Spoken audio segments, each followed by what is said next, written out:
Many years ago, my grandfather hunted those possessed by the curse. But there was one that eluded him. The fiercest of all, the Macapichi. It was a terrible thing, and my grandfather could not defeat it. Sometime after, the prospectors came to mine this mountain, until a cave-in trapped the men and woke the curse again. And there were dozens of men, no food, no light. And in that blackness, the hunger came. They were consumed by their abominable cravings and driven mad. Murderers, cannibals, eating human flesh. And if you kill this monstrous thing, the spirit is released and swirls the mountain like an evil wind waiting to possess again. You best not kill him, I have tried. You can only trap them, taunt them with fire. And after all these years, after many moons and many hunts, the Macapichu still roam free, out of my grasp, beyond my reach. Till one night, a year ago, I was finally able to get him in my sights. But we were not alone in the woods that night. While I was tracking the Macapichu, it was tracking something else. The Macapichu forced your friends over the mountain. There was nothing I could do. Fuck! No! I couldn't save your friends, but I could avenge them. I hunted the Wendigo down and I doused it with fire. The Macapichu was dead.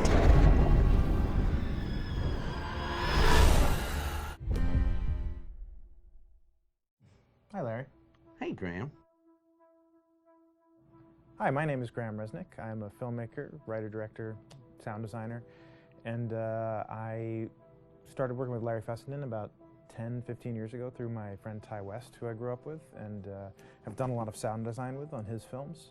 And he was producing Ty's films at the time, and Ty introduced me to Larry. Larry produced my first feature, and we've written together on several projects. My name is Larry Fessenden. I'm a filmmaker. I run Glass Eye Pix, which is an independent production company out of New York. We make indie movies, a lot of scary movies as well. I got a call to audition to write this video game. And I called my pal Graham Resnick because Graham is a gamer. And while I thought I could offer something to the idea of writing this multi-branching story, I knew that I would want Graham's expertise as a lover of gameplay, since I guess games were started. So and just as a lover. And as a lover, yes. As Which is why there's so many sex jokes in the game. There was one Italian website that did say the Larry that's Fessenden and right. Graham Resnick, the two lovers behind Until Dawn. Come here. Maybe I know how to handle you too. I am definitely ready to be handled. So I wanted Graham by my side. Yeah, and we got the gig, and it's been an amazing ride. Oh, hell yeah. Oh my god, she's taking her shirt off. What? Oh my god. Matt, what are you doing here?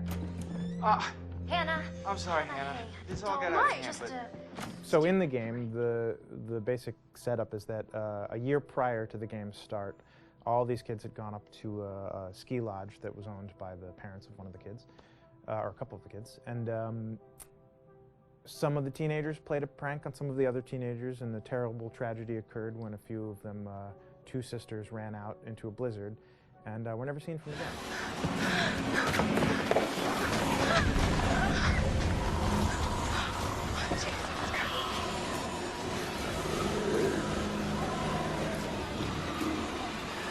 So now, a year later, this is kind of torn apart, this group of friends. They've gone through some trials and tribulations in the past year. The brother of the two girls has had a lot of psychological issues, and to kind of help him cope and help them all get over it, they all returned to the lodge a year later, back up on the mountain.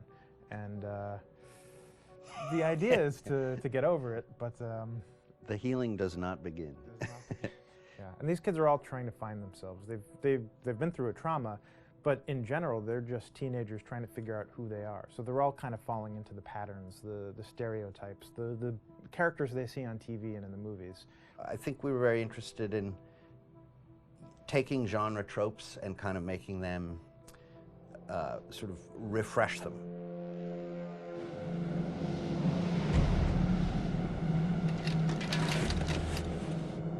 Hey, did you see that? Dad said it'd just be us this weekend. We're familiar with how slasher movies work. Most people have seen some horror movies, and we have established notions and preconceptions about the roles of the players in horror movies and how they talk and how they get killed and how they have sex. And to bring you into the game that way and then subvert a lot of those expectations was kind of our goal. They're haunted by some incident that happened in their past, which I think you pretty much figure out that that's going to have a role in their interaction. Yeah, so I think what was fun was we take some sort of stock characters and we try to give them some shape, but at least at the beginning they're recognizable in the way of groups of friends. There's, the jock and the bitchy girl and the rivalries between everyone. And oh my gosh. And really fun characters too. Like we just had so much fun living in the minds of these characters through writing the script. What do you think? Jesus! It was fun. I think we were looking to get that kind of banter that you Yeah. see both in movies, but also that you absolutely have with friends, and sort of those inside jokes. And of course, as writers and as friends ourselves, we sort of developed little tracks, and we try to give the characters that kind of vibe.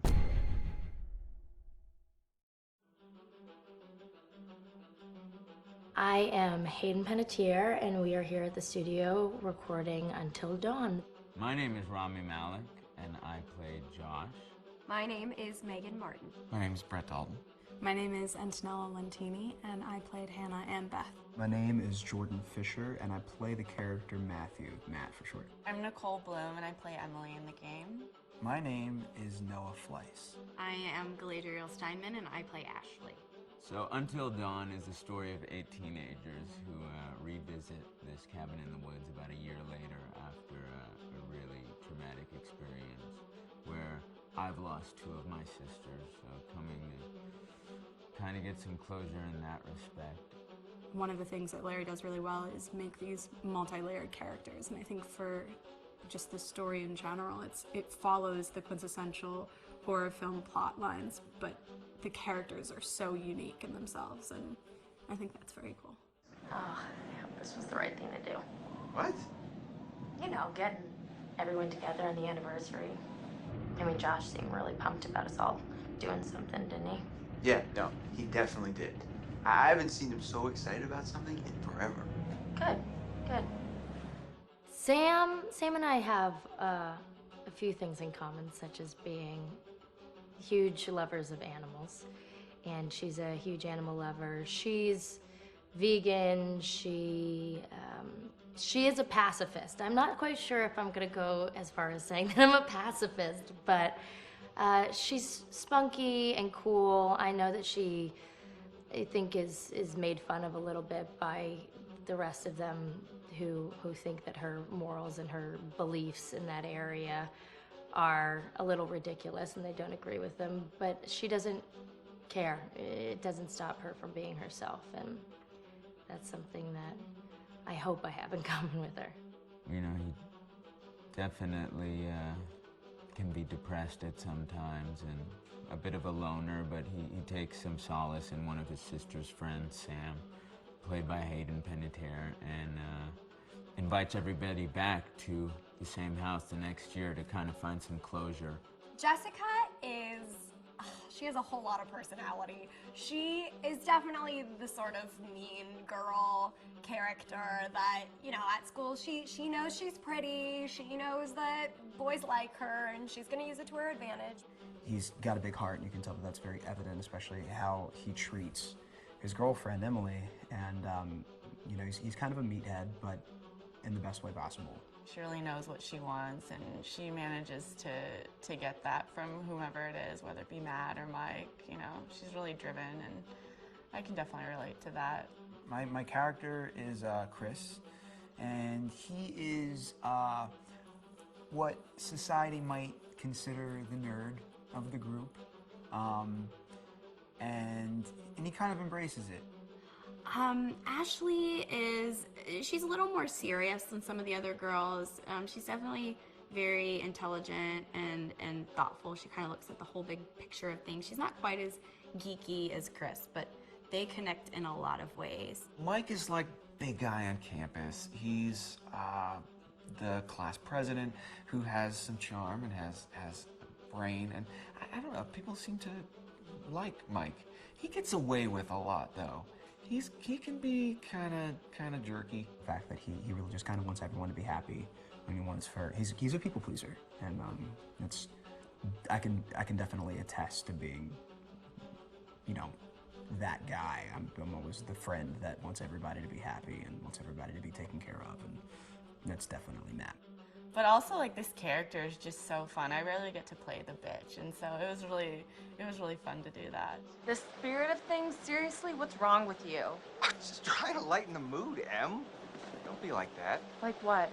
The way you're being, you always get like this. I just think this is just the coolest thing to be a part of, and I just think it's going to take the world by storm. I really do. I think this genre is the wave of the future, and I think that once people see the potential behind it, of getting to interact with the drama that you're witnessing unfold in such a realistic way, that this is how entertainment's going to be from now on.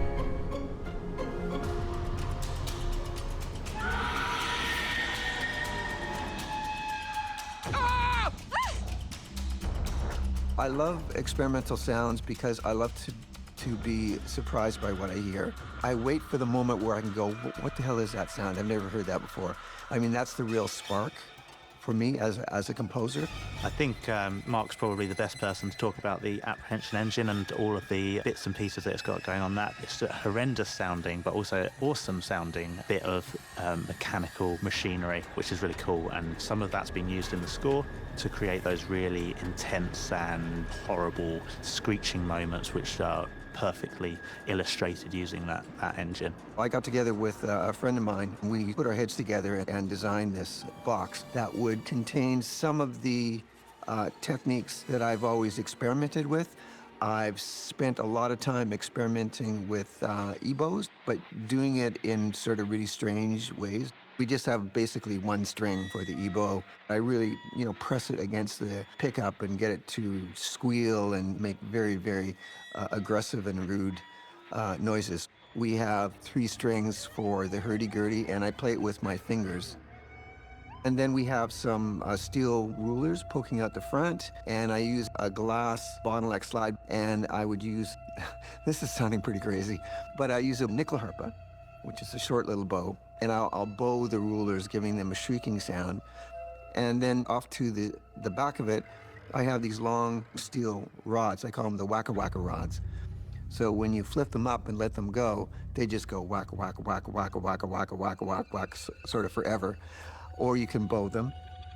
And then I have a spring reverb, which is a spring reverb from a guitar amplifier. And I play that with the EBO too, so I'll slam the EBO into it and get that to howl and squeal and give me sort of industrial sounds. Sometimes these things can be a little scary, even terrifying, but I'm here to make sure that no matter how upsetting things may get, you will always find a way to work through it.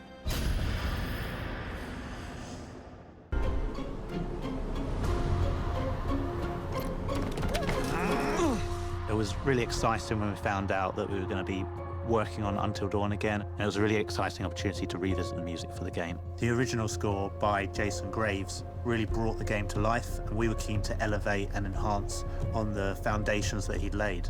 When we first started this process, Mark's name came up as someone who was doing some really interesting stuff in the horror space. I tend to steer away from cliche all the time. I try to look for what's needed, but how can I twist that in a certain way?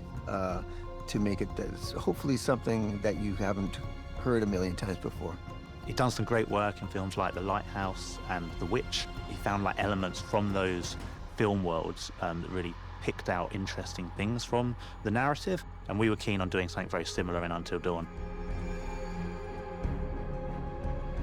One of the first things we started looking at when we started on this game was the main theme and how we wanted to update that for the title. You'll hear that from the very beginning, and it'll be introduced all throughout the game at key moments. I think the importance for us was having something that had a real hook to it, that was really identifiable, that you would hear it in any style and in any part of the game, and you would immediately pick up, oh, this is relating to the wider Until Dawn universe. Did you see this view? I mean, holy cow.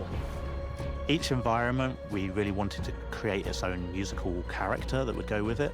So for the mines, the sanatorium, the forest itself, and the lodge, we had 4 different suites that would sit within these worlds that would give each of them a character and their own kind of melodies and sound world, which you immediately knew when you were changing from environments, changing between different characters. It kind of sat you in that place very quickly. You understood where you were because of that musical world. I try to evoke the feeling of being in these places, like, you know, with the mines, it's metallic, it's the, you know, the scraping of the wheels on the mine car tracks, and it's echoey, so there's more reverb. It's not so in your face. It's more sort of a haunted feeling. Than the lodge would be close. It's indoors in a nice warm cabin, so it's more in your face. I think one of the most iconic places in the game is the sanatorium. It's got a lot of history to the building, and we had a lot of fun introducing bits of music from that past and making it feel like there was history within the music that was kind of distant memories as you were exploring it. You guys go ahead. I'm just gonna wait here for a bit. See who else is coming. One of the things that we wanted to do in this reimagining of Until Dawn was look at character themes and seeing if there's more opportunities to bring in thematic material to represent each of the characters. And that might be a melody, but it also might be something more like an instrument that represents that character. I think in this score there was probably more of an accent on melodic motifs for all the characters, and that was sort of new to me because I tended to do a lot of broad brushstrokes where you're really scoring the vibe of the overall film. Wait, okay, so you hear that too, right? The score was mostly done in the box, so that's basically you know, in my home studio, with not a lot of acoustic instruments performed within the recording of the score. When you're composing, you know, in the box, as we say, there can be a certain thinness to the sound. You know, it's sort of closed in like that. But as soon as you get more players involved, and, you know, recording in this beautiful studio, then the whole sound just sort of widens up and becomes larger than life. With a couple of the sessions we're doing here, we're kind of trying out some more experimental things. And our kind of goal here is to really find some interesting and unique sounds that can really characterize some of the places and sequences within the game. One of the cues even has all of the players blowing across their cellos and double basses, which creates this really eerie, windy sound. And yeah, a lot of those kind of creative effects really help create this kind of eerie, uncanny space, because you're taking the acoustic sound of the instruments, but then kind of manipulating it in a way that you're unfamiliar with, and kind of you get this uncanny valley feel to it.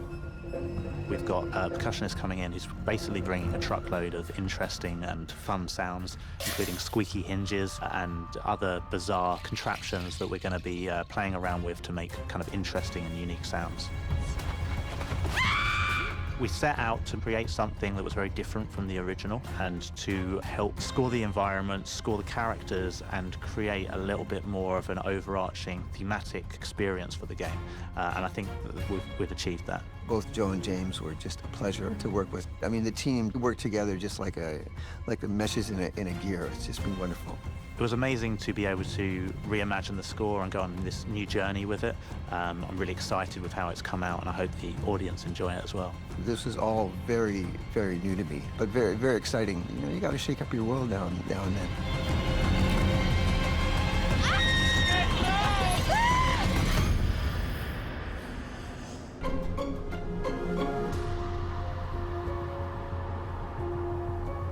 They haven't told me much. I'm on a need-to-know basis. I like it that way, so that I experience it for myself. I have to. I'm gonna have to see it. I have to. Just hit play. Okay. Man, what did you do? We're just messing around, Beth. It wasn't serious. You jerk! So, should we go after her? You know, I kind of think you're the last person she wants to see right now, Mike. Oh my gosh, I love it. I love it. I love it. It's just so much more real. You see everything. You see everything. It's wild to see the difference between the two. So much more vibrant, which means it's gonna be even scarier.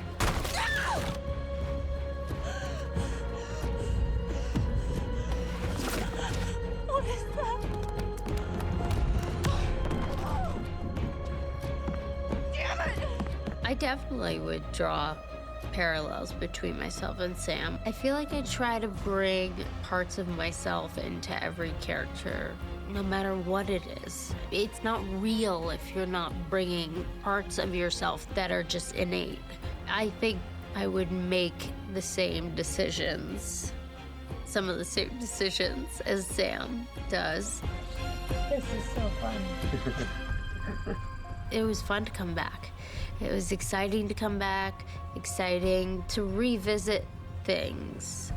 You have I think, a different understanding of the character. She has to deal with this trauma, the people that she's lost, the friends she's lost, and things like that don't go away.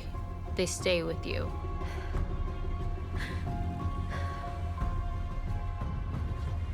So she's made it through, but as we see, she's struggled, and she doesn't want to take out her inner struggles on her family. Sometimes she just gets frustrated with herself. Continuously you go back through it in your mind. What if I had done this differently? Would this person be alive? What if I had done that differently? Then I wouldn't be left here in hell on earth. The voice that calls her Sam. She obviously is linked to this place. You know, this scar shows up on her arm out of nowhere. You don't just find something like that on your arm and not go looking for the answer.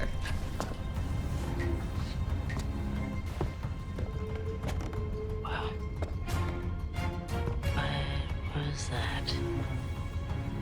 I'm just so grateful to be asked to come back after all of these years, and that people love the game so much and my character so much that they would even have me back. So I just feel grateful.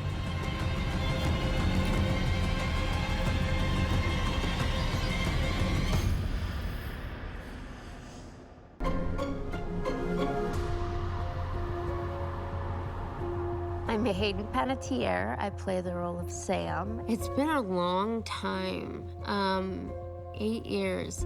I remember her and her friends get to Blackwood. There are all sorts of creatures and things that go in the night. It's supposed to be a fun time, and this fun time turns into like the worst little vacay ever. Fuck! No! She has a driving force behind her. She has this gutsy nature. You definitely can see that she's a leader. She always fights back. She'll always lean towards the light, and she'll fight like heck. I think she's very intuitive and has good gut instincts, and she follows them. Come on, guys, hurry up. We gotta find Mike. Come on. I had done a lot of voice work, actually, since I was much, much younger. I was up for any new challenges, and I'm a total nerd. I love fantasy. I love video games. I love the escapism that you get from being able to be in a world like that is in a different realms, full of wonder, or in this case, horror, and all that good stuff.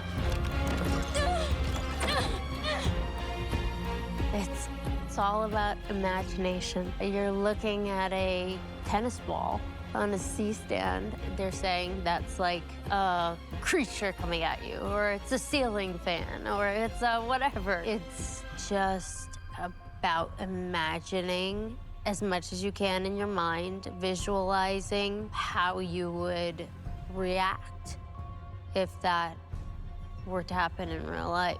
It's tricky.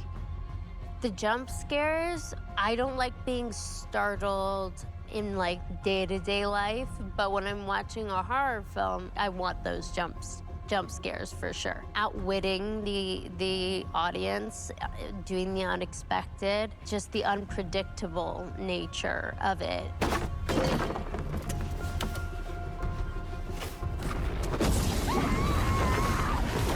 One of the things that just separates it from the rest, I think it's the interactive part of it. Allow the audience to make decisions, and based on those decisions, something entirely different would happen. Okay, this is gonna be okay. You can't let me die! Just give me a second, Ashley, I'll get you out of this. I won't let you die. It makes you feel like you're there and you're in charge of the lives of these characters that you come to grow fond of. I've watched so many shows where they talk about the butterfly effect. If you really break it down, it's a real thing. It's a real thing. You change one thing.